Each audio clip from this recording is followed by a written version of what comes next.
Қадірлі тыңдармандар, видео басталмас бұрын арнаға жазылып, қоңыраушаны басып қоюларыңызды өтінеміз. Сізбен бірге өсу біз үшін өте маңызды. Мұхтар Әуезов, үйлену. Шілденің ыстық күні. Шаңқай түс мезгілі. Аспан ашық, таза. Төбеге келген қызулы күн жерді ыстып, өзгеше жарқырап, шақырайып тұр. Күшті жарыға қаратам көзді ұялтып, еріксіз жұмғызғандай. Күн қызуы жайылған ауа адамды тұншықтырғандай күйіп, шаңытып тұр. Тынысты ауырлатып, бойды мен зең қылып әлсіреткендей. Бір қалыпта айнымай шырып тұрған ыстық ауада анда-санда болымсыз ыстық леп білінсе, адам қомағайланып, сол тынышты салқынға қарай бойын созып, бетін төсеп еріксіз ұмтылғандай болады. Бұл уақытта аз ғана тыныштық табылса, жалғыз ғана үй ішінен табылғандай. Әсіресе салқыны көп үлкен ақ үйлер. Есігі түрулі, түңлігін еңкейтіп, терісінен ашқан үлкен үйлерге кіргенде ғана дене аз тыныштық алғандай болады. Жайлауға жаңа жеткен ел Жіңішке өзенінің бойына шалғынды жерді қуалап, жағалай қонған. Көз ұшында сары даланың шетінен жотасы көрініп, иректеліп, созылып жатқан көктау көрінеді. Одан бергі жер жалпақ ақ көдемен сары селеу. Өзеннің солтүстік жағы ұзын сары адыр. Кей жерде таудың аралары үзіліп кезең болып, кей жерде бірі қабатталып миха адыр, бұйрат болады.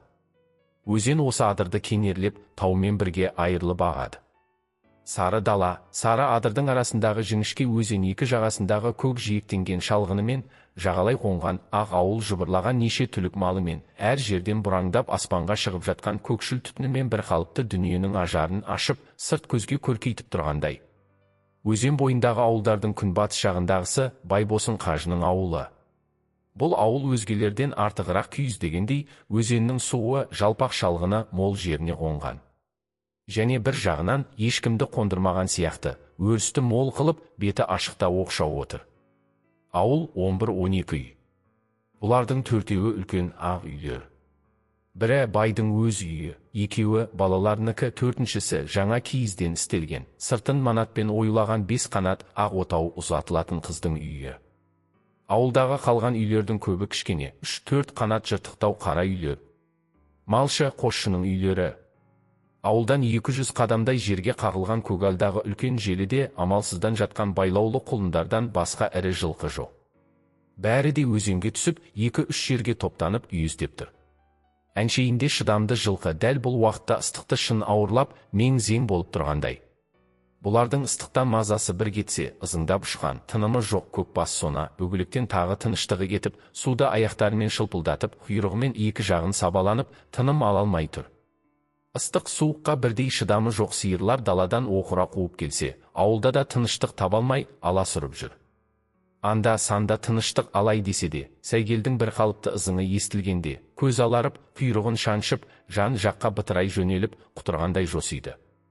Екі бүйірінен демін алып ентігіп, танау қағып жүрсе де, күн ыстығы қайтқанша тыныштық алу жоқ сияқты. Байбосын ауылы кешеден бері қарай күндегісінен көңілдіре. Кеше екінді кезінде келген 5-6 кісі күйеулер ауылдың қызығын молайтып, қыз-келіншек, бала-шаға, бозбалалардың желігін көбейткендей. Бір жағынан күйеулерге амандасуға келіп жатқан жақын ауылдың қыдырмашылары да ауылдағы қара құраны молайтып, ертеңді кеш топырды көбейтіп жүр. Байдың келіндері, жақын ауылдың қыз-келіншектері түгелімен таза киімдер киіп, күйеулер отырған ақ отауға ерсілі-қарсылы кіріп шығып, даурығып, қалжың айтып, дамылсыз күліп, бірін-бірі жұлқылап ойнап, желігіп өтіседі. Күйеулермен қыдырып келген жұртта таңертеңнен қозғалмай отырып, әлденеше тегене қымызды ішіп алып қызысқан. Бірін-бірі қағытып қалжыңдасып, мысқылдап күлісіп, кейде қызыл кеңірдек болып, болымсызға дауласып та кетеді. Күйеулердің үйі қазіргі сағатта өте көңілді. У-шу, ойын күлкі, қалжыңдар әлі басылған жоқ. Көп дырду, күлкі арасында анда-санда домбыраға қосылып, жіңішке дауыспен шырқаған әнші Матайдың маңызды әні де естіліп қояды. Күйеулердің үстіне кіруге лайықсыз көрген үлкендер ауылдың алдындағы өзен жағасына таман келіп, көк шалғынның үстінде көйлекшең отырып, салқындап әңгіме құрып отыр. Ауылдың қазіргі ажарына қарағанда және үлкендердің ниетіне қарағанда, бұл күйеулер қадірлі қонақтарға ұқсайды. Бұның бір себебі күйеу болып отырған Қасым, осы елдің көрші болысы, қызылшіліктің жаңада сайланған Болатком бастығы болатын. Ел ішінде аталы ауылдың баласы биылғы жылы партия басы болып, елінде атқа мінген жігіт. Өзі пәлендей батыр, өнерлі, өрелі жігіт болмаса да, ата баласы ғой деп атасының аруағын сыйлап, ел осыны болыс қойған. Аузы қисық болса да байдың ұлы сөйлесінің кері болған. Күйеулердің бұдан басқа бір сыйлас болатын себебі, бұлардың қасына Қасымды болыс сайлаған нұсқаушы Оспан да ере келген. Оспан осы маңдағы 3-4 болысқа келген сайлаушы. Өзі шала оқыған мұғалім болса да, Қасымның айтуынша өнерімен жетілген деп саналады. Ұлықтықты ұқсата білген, сый-сияпатты тәуір көретін жігіт болғандықтан, Қасым аужайын байқап, әдейі қасына ертіп, қонақ ретінде алып келген. Сайлаушы төренің саяси пікірі қыр тұрмысына үйлеспесе де, қазақты жақсы көретіндіктен анау-мынау ойларды былай тастап, бәйбішенің үстіне тоқалдыққа байбосынның қызын алғалы отырған Қасым досының қасына еріп келген. Қасымның жасы 40-тың шамасында. Бетінде шешек шалған айқын таңбасы бар, шұбар. Қоңқақ мұрын, бітеу бастау, селдір қара сақалы бар, зор денелі аңсағай жігіт. Кісінің іші бауырын елжірететін орамды жүйрік тілі болмаса да, Оспанды ылғи төре деп сөйлеп, асты үстіне түсіп, қорыққандай болып күтіп тұрады. Айтқан сөзінің бәрінде құп деп мақұлдап тұратын мінезімен төреге жаққан болатын.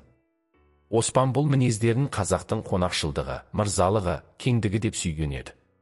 Сайлаушы таңертеңгі шайдан соң енді біраз гулят жасау керек деп, қыр кісілерінің бір жерде отыра беретін мінезін өзінше сөгіп, біраз жүріп келуге тысқа шыққан. Бірақ тыстың ыстығы шыққан жерден жайсыз көрінсе де, қайта кіруді ыңғайсыз көріп, қасына әзінің шабарманы мен тағы бір екі жігітті шақырып алып, ауылдағы әр нәрсені бұрын көрмеген кісідей тамашалап жүрді. Төреге жусап жатқан қойда, оқыралап жүрген сиыр да тамаша көрінді. Желіде жатқан құлынды көргенде ақ жүректігі ұстап, ыстықтап жатыр-ау байғұстар. Әй, қазақ деген қандай жестоки! Деп бірталай ой ойлаған кісі секілденіп бір тұрды. Біраздан соң күрт қайнатып жатқан кемпірге келіп, «Бұдан не жасап шығарасың, кемпір?» деп күлімсіреп, «Өндіріс осы ғой» деді. Қасындағы жігіттер төренің бар сөзін мақұлдап, «Біздің Қазекеңнің осындай қазақшылығы болады» деп мысқылмен күліп қойды. Оспан осыдан аз-ақ бұрын құрт ішемін деп жер ошақты жағалап, шешесінің мазасын ала бергенде, басына таңғы етіп талай тиген ожауды ұмытып, қазірде сол құртқа кісілік көрсеткендей болып тұрды. Осындай біраз сейіл жасап үйге қайтқанда, бұны тосып отырған күйеу бір оңаша сөзім бар деп бұны тысқа шақырды. Екеуі де тысқа шықты. Ауылдан 40-50 қадамдай жерге барған соң көгалға жайланып отырып, Қасым сөз бастады. Қасымның айтпағы өз жай екен. Тымағын көзіне киіп төмен қарап отырып, «Төре, мұнда маған жайсыздау бір әңгіме болып отыр. Бұл байбосынның қызынмен жаңада айттырған ғой. Әке-шешелері қызын бермекке ырза болып, бізден бір талай мал да алып қойып еді.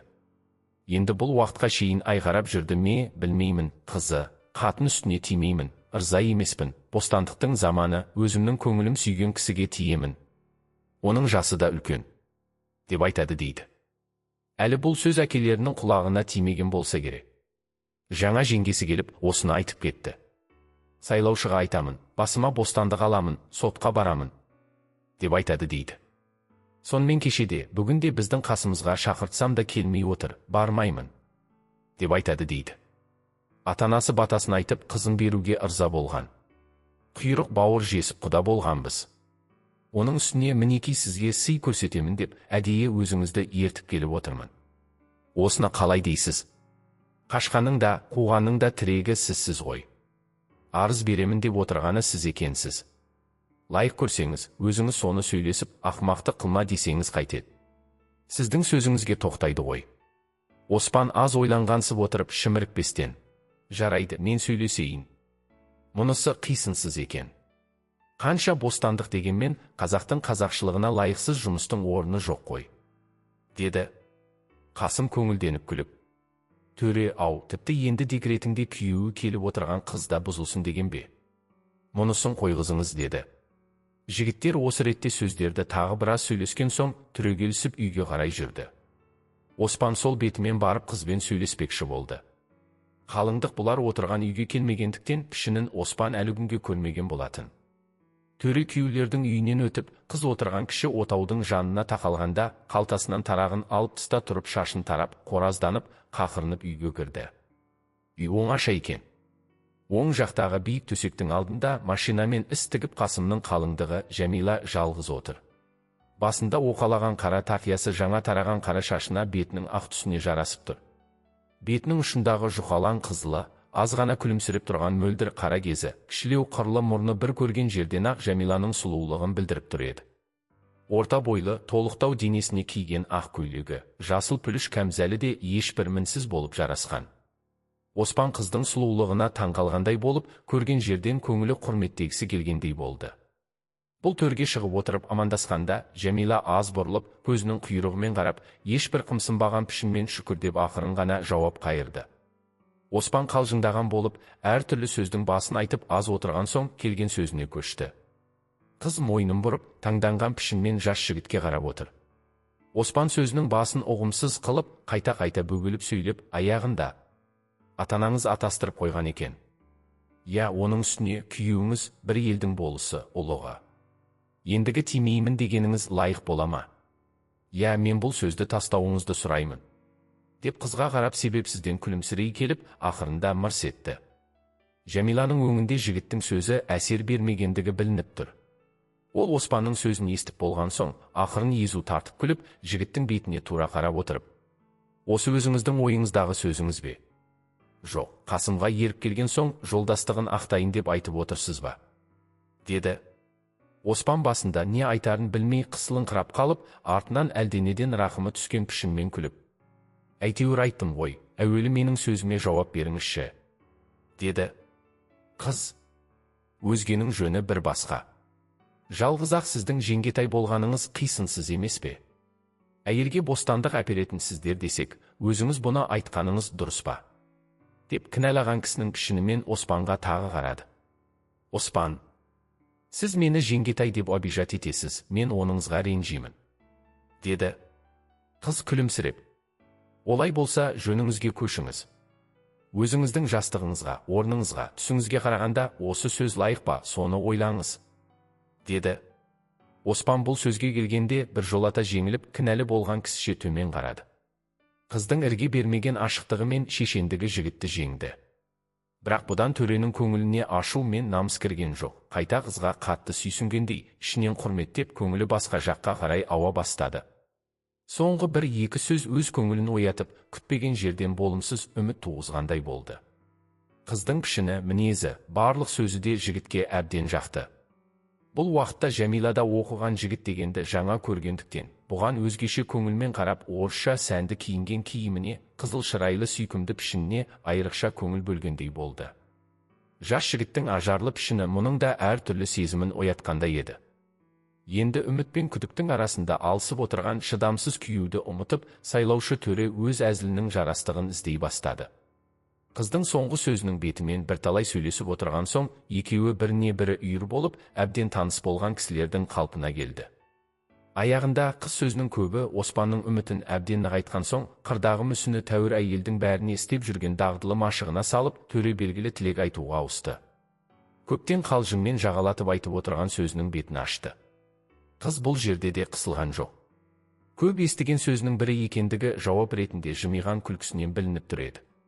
Енді біразда ғашық болуға тақап, жүрегі лүпілдеп, жауабын асығып күтіп отырған жігітке қарап: «Жәмила, сіздің сөзіңіз жерде қалмас, бірақ менің айтатын тілегіме өзіңіз де табылыңыз», деді.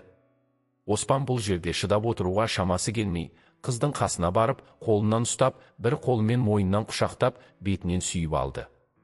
Қыз болымсыз ғана қымсынып төмен қарап, ақырын: «Біреу келіп қалады», дегеннен басқа еш нәрсе айтқан жоқ. Біраздан соң Оспан орнына қайтып келіп отырып, қыздан оңаша жолығатын уақыт сұрады. Қыз жымиып күліп: «Айтқаныңыз жаңа, асыққаныңыз не? Әуелі менің тілегімді естіңіз», деді. Оспан: «Айта ғой, олай болса, тілегіңді дегенде». «Тілегім, біздің жақындығымыз аз күндік жақындық болмасын. Лайық келсеңіз, өмірлік жолдас болайық деймін. Осыны қалай көресіз?» деді. Оспан бөгілместен байлауын жасап: «Жәміш, менің де айтқалы отырғаным осы еді. Енді сөзіміздің байлауы осы болсын, сен менікі, мен сенікі», деді. Осы секілді сөздерден кейін қыз бен жігіт арасында уәде беріскен байлау болған соң, енді қалай қосылудың жайын сөйлесті. Бұл турасынан бірталай сөйлесіп келіп байлағандары, аз күнде елдегі жұмыстарын бітіріп, Оспан қалаға қайтады. Сонда Жолшыбай келіп Жәмішті алып қашады. Оған шекті Жәмила Қасымға тимеймін деген сөзді айтып тұратын болды. Осымен сөздің аяғын бітіріп, екеуі талай жылдан көрісе алмай, сарғайысып жүрген ғашықтардай құлаштарын жайып сүйісіп, зорға айырылысты. Бұл оқиғаның артынан Қасым күйеуге Оспан көңіл жұбататын сөз айтып келген жоқ. Қызды көп сөйлесіп, тәуір ақ көндірмекші болып айналдырып едім, болмады. Мен енді бабын таба алмадым деп болымсыз сөздермен Қасымды жұбатпақшы болды. Қасым бұл сөздерге сенер, сенбестей болып, үндемей отырып қалды. Сол күні кешке қыздың тимеймін деген сөзі бұл өлкедегі ауылдардың бәріне де жайылып қалды. Әке-шешесі қыздың мінезіне ұялса да, зорлық қылуға бата алмады. Ертең болады деген той жасалмайтын болды. Кешеден желігіп жүрген сауықшыл жастардың бәрі де басылып қалды. Аяғында сол күні түнде күйеу қасындағы жолдастарымен ақылдасып, еліне қайтпақшы болды. Қыздың әкелері ағайын туысқан, жақындарын жиып алып, қызға қайта-қайта кісі салып сөйлескенде, ол көнбеген соң күйеулерге кісі салды. Біздің қызымыз әзірше бұзылып тұр. Бірақ бізге 15 күнге рұқсат беріңіздер, соған шекті көндіреміз, тентегімізді тиямыз. 15 күннен соң қайта келіңдер десті. Күйеулер осы сөзді малданып қайтып кетті. Арада 4-5 күн өткен соң, шабарман арқылы қызға берген уәделі түнде Байбосын ауылының сыртына 3 ат жеккен трашпеңкемен келіп, Оспан Жәмиланы күтіп тұрды. Мұның ойын әлі күнге шейін ел ішінде сезген жан болған жоқ. Жүрісін тіпті сезіксіз қылу үшін Байбосын ауылынан қайтқан соң да ылғи Қасымның ауылында жатқан. Қыздың ауылының сыртындағы табысуға уәде қылған кішкене төбешіктің түбінде, ауыл жаққа қайта-қайта телміре қарап, Оспан мен шабарман Жәмиланы сабырсыздықпен күтіп тұр еді. Бірталай ауыр минуттер өтті. Ұйқыда жатқан ауыл жақтан ешбір дыбыс білінбейді.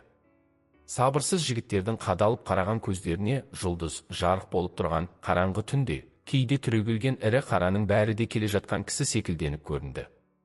Аяғында 1 сағаттай уақыт өткен соң, жігіттердің сақ құлақтарына бір-ақ рет шылдыр еткен шолпы дыбысы естіліп қалғандай болды. Екеуі де құлағын тігіп ауылға қарады. Аздан соң қараңдап, ақырын сөйлесіп келе жатқан екі кісінің бойы керінді. Бұлар алдынан қарсы жүрді. Жәмиланы шығарып салуға жеңгесі Айша ере келген екен. Үстінде ақ көйлек бар, басына қара шапанын жамылған Жәмила жеңгесін ертіп, жігіттердің қасына келді. Қыз келген соң азғантай ғана сөйлесіп, Айшамен бәрі бірдей қоштасып, қара жолмен жүріп кетті. Қала бұл жерден 100 шақырым. Жұрт тұрып құлақтанғанша біз барып та қаламыз деп, ауылдан ұзап шығып алған соң, атты қатты айдап, қашқындар кете барды. Ел ертеңінде түс мезгілінде қыздың кеткендігінен хабарлана бастады. Байбосын ауылы қыздың кіммен кеткенін білмей дағдарысты. Сол күні кешке бұл хабар Қасым ауылына да жетті. Бұл жұмыс төреден келгенін жұрт ертеңінде ғана білді.